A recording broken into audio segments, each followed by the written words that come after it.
for fast, cheap, and reliable Madden 21 Ultimate Team coins. Make sure you guys go check out my sponsor, Easy Mutt. Use code VENOM at checkout for 5% off. Yo, what's up guys, Venom Fire here, back from the video, and today we bring you guys another Madden 21 pass defense. This one's going to be a unique play. I'm going to bring back something that was pretty popular earlier in the year. It still does kind of work, and I think you can create some effective schemes and defenses out of it.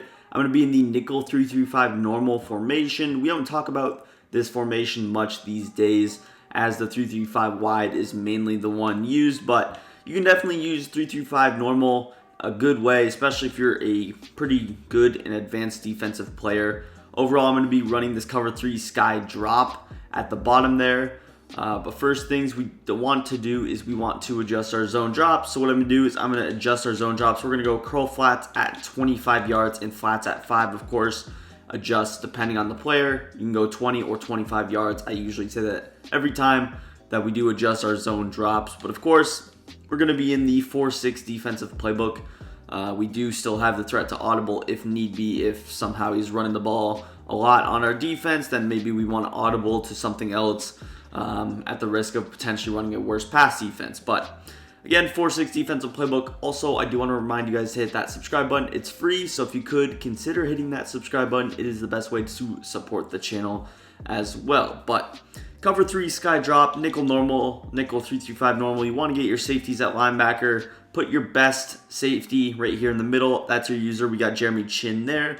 And we're just going to go against some trips formation. Let's go with the trio. That's a pretty good simulation of like a trip style of play. We're going to go with like verticals now. Hopping into our actual setup, what I'm going to do first is I'm going to press. I'm going to pinch my defensive line, and I'm going to spread my linebackers. Now, this guy is already where he would kind of be spread out traditionally, but if it were a bunch formation, he would start out compressed. Maybe I go to bunch later as well, but that's basically what you want to do. You want to pinch your D-line, spread your linebackers, press. The next thing that we're going to do is we're going to slant our defensive line inside. This is going to help with our shed/disengage type defense. You'll see what happens when I do that in a little bit, but you're going to slant inside, pinch your defensive line. The next thing we want to do is we want to get our double Mabel look, so I'm just going to put A in a hard flat and X in a hard flat. The reason I do like to spread those linebackers is that we can actually get them a little bit further out there so that they can potentially play any ball that could be quick snapped, things like that. The last thing that we want to do is just shade over the top. Our user is already in the spy, so we don't have to do anything with our user. He's already going to get those faster cuts, animations, things of that nature. Now, when I snap the ball, I want you guys to take a look at our defensive line. That's going to be kind of what we're focusing on. They should get this weird looping, disengaged thing. Now you see, when this happens, it's not automatically a sack, but I think it creates some good mismatches, and it can definitely confuse the offensive line sometimes. Now, Pittsburgh has a pretty solid O-line, or at least right now in this game, but this is pretty much what happens. Now, earlier in the year, they did use to disengage, but this has always worked, I think. And sometimes you can just free unique matchups. Now, ideally, what I want to happen is I want this guy to run the outside. Unfortunately, he gets kind of bumped up and he can't get to the outside. He actually goes back in, but you can see how this just congestion could potentially force some problems. I know how the outside could be open. We can adjust to that, and we will be adjusting to that a little bit later in the video. But for now, here's a look. Usually you can create some unique one-on-ones. You should be able to get a shed if you have some good enough finesse move, defensive linemen, things like that. But again, the setup was just a press, pinch your D-line, slant inside, spread your linebackers, put both those linebackers in hard flats, and then just shade over the top. So it's a relatively simple setup. Again, we'll hop into some of the more advanced things that you can do, as well as audible to different formations on offense. But for now, we're going to snap the ball. Now, something I like to do is kind of stand in the box. I feel like I can kind of hover over here. Maybe I occupy one of the linemen, or even maybe if I stand like at the tackle spot, I can kind of just confuse the lineman like right there. Here's a play action simulation, which I did not mean to go to, but you see how it kind of works the exact same way on play action versus traditional shotgun. I should be running shotgun though mainly, but again, this works as well against single back or under center sets as it does shotgun sets, so that's a nice thing to have as well. I'll try to show it a couple more times, and again, it's not guaranteed to get a sack, but I just think you can create some cool, unique mismatches. Again, we'll just kind of hover over here, right there. You see how we're getting like our outside guy in a one-on-one with the center. things like that can happen. Anyways, I went ahead and flipped the play, or changed formations rather, to this gun bunch. I had a little bit more success when I was lapping this earlier with gun bunch, so we're going to go back into this, see if we can get a little bit better matchups. Again, I'm going to set everything up pretty much the same way. Press, pinch your D-line, slant inside, hard flat both those players, shade over the top. And so again, it's relatively simple. With my user, I kind of like to stand in this gap. And there you see we almost got the instant shed with our D tackle. Unfortunately, he was a little bit too slow. But Derek Brown almost just ran straight up the middle. I kind of want to show you guys that. Not only is this good for just compressing the pocket or forcing a potential rollout, but you see how it's going to be difficult for your opponent to really step up in the pocket. You can't step up straight. Guys that run more spread formations like trips or U trips, things like that, they typically like to step up in the pocket, whereas bunch, you're probably more likely to kind of scoot out left or right. But you see, right off the bat, we almost force an instant disengage, and we get that looping. Again, we get a little bit of an unfortunate animation there with Brian Burns just getting stuck. Things like that will happen. It's unfortunate, but it's the reality of the play. So again, it's not ideal. Something I also like to potentially do is sometimes I like to just confuse or maybe mix things up a bit. I'll kind of move these guys in different spots. Here, instead of spreading my linebackers, I kind of shifted them to the right-hand side, almost giving it a 3-3-5 wide look. Sometimes you just want to do different things. You never know what the result is, so you can always just try different things there. Of course, there, it didn't really force much of a loop, which is not ideal.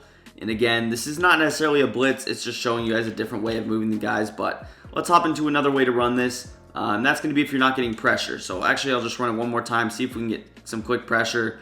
And there we go. So that was actually the first time we get it. Of course, I didn't completely set it up, but that's the animation that you want, where Brian Burns or one of those defensive ends is able to get through. Brian Burns is a pretty ideal guy. Of course, the other guys are not as good, but there you see it again, just going through. We'll try and set it up just a couple of times just to see how it works. We got Brian Burns to go through there, and of course, with some more agility at that defensive line spot, you're going to get better results. Again, you see we're getting quick sheds, even with a three-man rush. Again, I'm just going to run through it a couple times without setting up the secondary, just to see if we can get some more potential sheds. Right there you see again, we got that quick shed from Derek Brown. With more speed, he could potentially just go straight through the line. But you see how we're getting some nice success.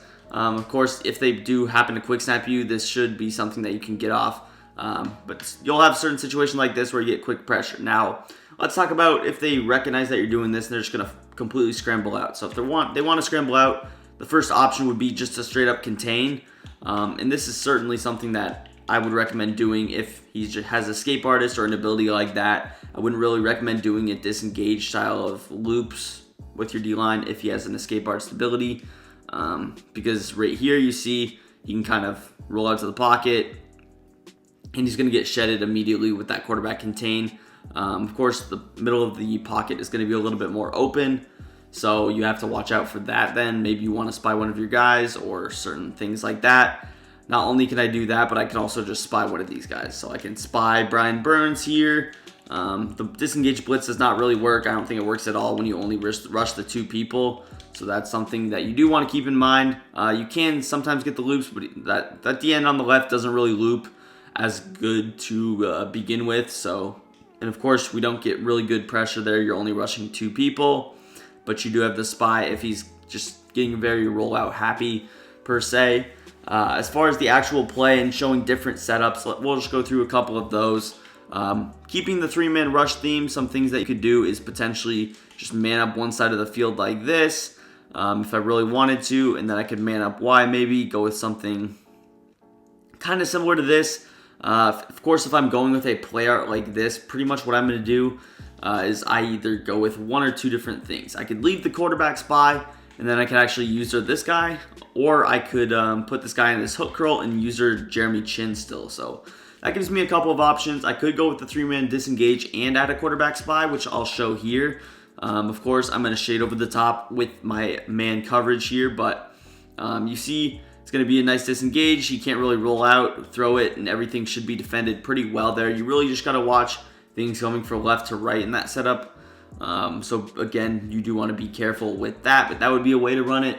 As far as the other way you could do it, again, I can just get this extra help in the middle of the field where I just go with something pretty much like this, where I can actually put that guy in a hook curl. I still get my hard flats, and this would probably work pretty well against certain formations. Now trips you can't be as creative with or as versatile, but you see how there's a guy wide open on the crosser, so I have to pay attention to who I have manned up, or something like this could happen where, again, I was kind of watching the play, I wasn't really paying attention with my user, but yeah, overall I think the disengage blitz is pretty versatile. Of course, I can run it out of other plays like a Tampa 2, so you could get creative. If you want to see some more stuff with this, I might try labbing it a little bit better, see if I can actually find a way to just get consistent pressure, because sometimes if you have someone with really good pocket, they can do something like that.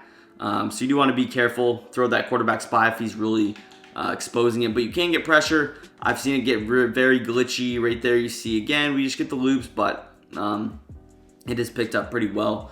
Overall, that's going to do for the video. If you guys did enjoy, hit that like button, subscribe to the channel for more, and peace. I'm out of here.